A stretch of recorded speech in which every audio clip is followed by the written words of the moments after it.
That's a great question as we look at all different sources of energy for the Commonwealth of Virginia. And regarding offshore drilling, I have concerns presently. I've always had some concerns, but just a little bit about my background and the perspective I have on this. I represent the Eastern Shore. I'm from the Eastern Shore.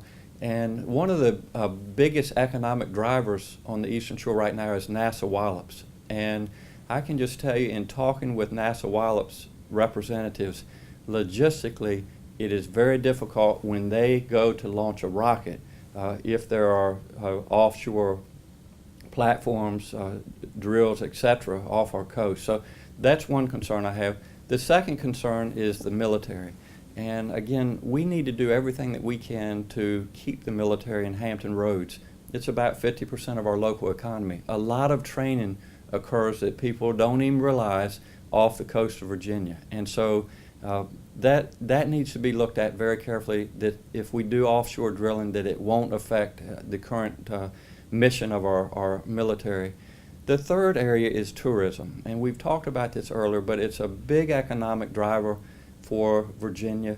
I mean, if you ride past the ocean front in a boat or just walk down the boardwalk and see that literally the thousands of people that come to Virginia Beach that spend their money, what would happen if we had a misadventure, if you will, an oil spill off of our coast and that washes up on shore? That would obviously not be good for tourism.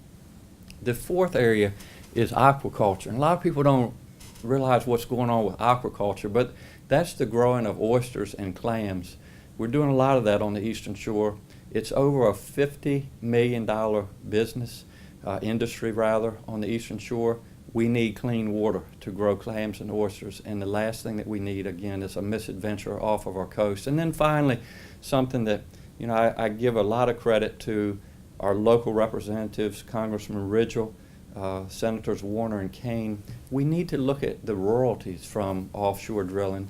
And, you know, if it can be guaranteed that Virginia, who is taking the risk of offshore drilling, would reap the benefits from the royalties, then I would, you know, be willing to look at moving forward with that. But that needs to be talked about, and you know, other states might be a little bit reluctant to give up that revenue to Virginia. So those five areas need to be looked at, need to be considered before we move forward with offshore drilling. And again, I have been an advocate for wind, solar energy, and also something that I didn't mention earlier, but conservation.